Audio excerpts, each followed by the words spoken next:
Hello everyone, आज हम class 11th में जो स्वर का टॉपिक है वो हम आपको समझाने जा रहे हैं। इसके अंतर्गत स्वर की परिभाषा, स्वर के प्रकार और स्वर को क्रियात्मक रूप से स्वरों को किस प्रकार गाया जाता है वो सभी हम इसमें समझेंगे। तो सबसे पहले स्वर की परिभाषा। एक सप्तक की 22 श्रुतियों में से चुनी हुई 7 श्रुतियां जो एक दूसरे से निश्चित अंतर पर हैं तथा जो सुनने में मधुर हैं, स्वर कहलाती है। इसके अतिरिक्त स्वर की जो परिभाषा है और अन्य शब्दों में इस प्रकार दी गई है। गायन वादन में व्यवहार की सुविधा और रंजकता को ध्यान में रखते हुए शास्त्रकारों ने 22 श्रुतियों से निश्चित अंतर पर 7 श्रुतियों को चुना। ये श्रुतियां मधुर हैं और उनमें ठहराव है। इन्हें स्वर की संज्ञा दी गई है। इसके अतिरिक्त कई विद्वानों ने स्वर की अलग अलग परिभाषा दी है, जिस प्रकार पंडित सारंगदेव और भी अन्य विद्वानों ने इसकी अलग अलग परिभाषा। श्रुति उत्पन्न होने के बाद जो नाद तुरंत निकलता है तथा जो सुनने वाले के चित्त को रंजक, मधुर व स्निग्ध लगता है वह स्वर कहलाता है। तो पंडित सारंगदेव की ये परिभाषा भी इसमें आप लिखिए। और परिभाषा के उपरांत स्वर 2 प्रकार के होते हैं। नंबर 1 शुद्ध स्वर और नंबर 2 विकृत स्वर। शुद्ध स्वर की परिभाषा: जब स्वर अपने निश्चित स्थान पर होते हैं अथवा प्राकृत अवस्था में होते हैं तो वो शुद्ध स्वर कहलाते हैं। शुद्ध स्वरों की संख्या 7 है और इनके नाम इस प्रकार है: सा, रे, गा, म, प, ध, नी और सा। इन स्वरों के पूरे नाम भी लिख लीजिए। सा का नाम षडज, रे ऋषभ, ग गंधार, म मध्यम, प पंचम, ध धैवत, नी निषाद। तो ये शुद्ध स्वर हैं 7। इसके उपरांत विकृत स्वर। पहले परिभाषा विकृत स्वर की: जब स्वर अपनी निश्चित अवस्था से नीचे अथवा ऊपर गाए जाते हैं तो वो विकृत स्वर कहलाते हैं।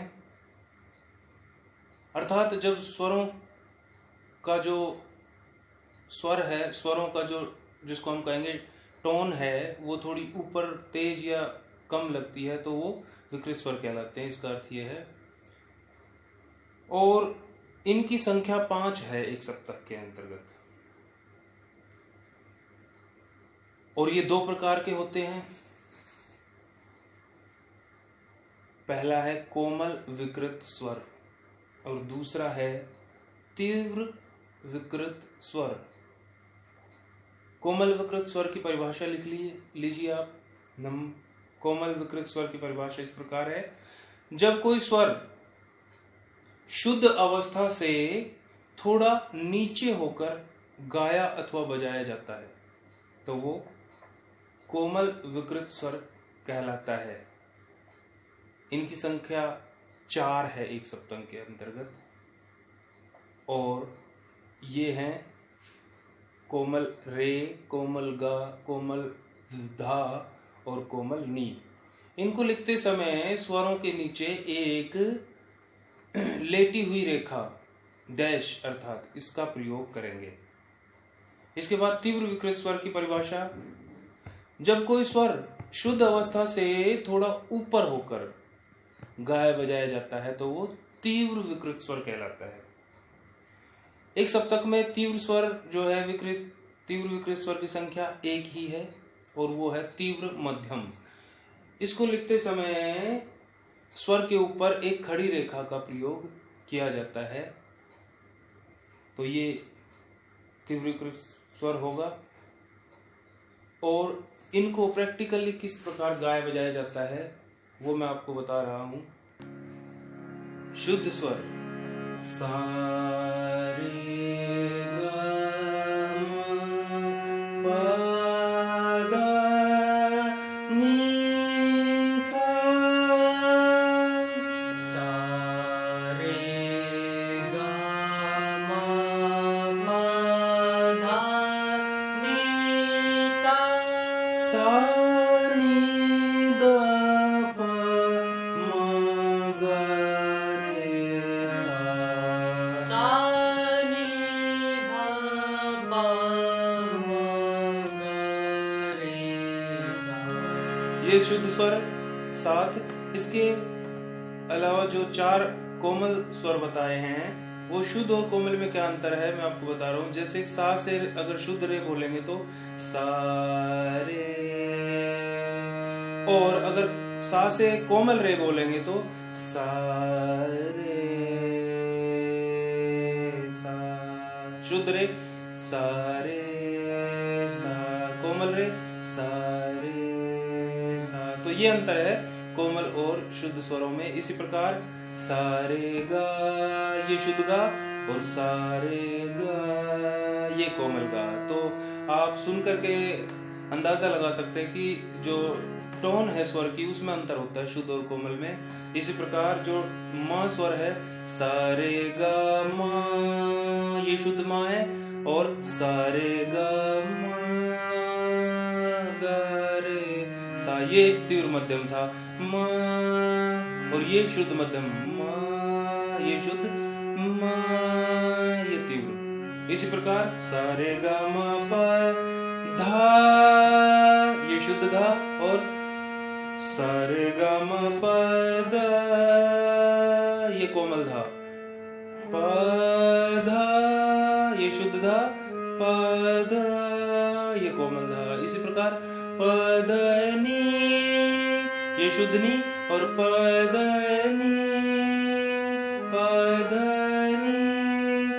नी ये कोमल नी, नी ये शुद्ध नी। तो इस प्रकार ये कोमल स्वर इस प्रकार गाए जाते हैं।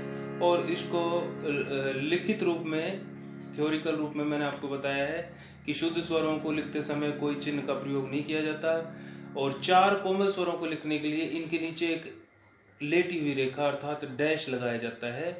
और जो एक स्वर तीव्र है तीव्र मध्यम उसको दर्शाने के लिए स्वर के ऊपर यानी म के ऊपर सीधी एक रेखा हम खड़ी लाइन लगा देंगे तो वो तीव्र मध्यम कहलाएगा और कोई चिन्ह नहीं लगाएंगे तो वो शुद्ध मध्यम। तो इस प्रकार ये स्वर की परिभाषा, स्वर के प्रकार, उनको लिखने का तरीका और उनको प्रैक्टिकली किस प्रकार गाया जाता है वो सभी कुछ मैंने आपको समझाया।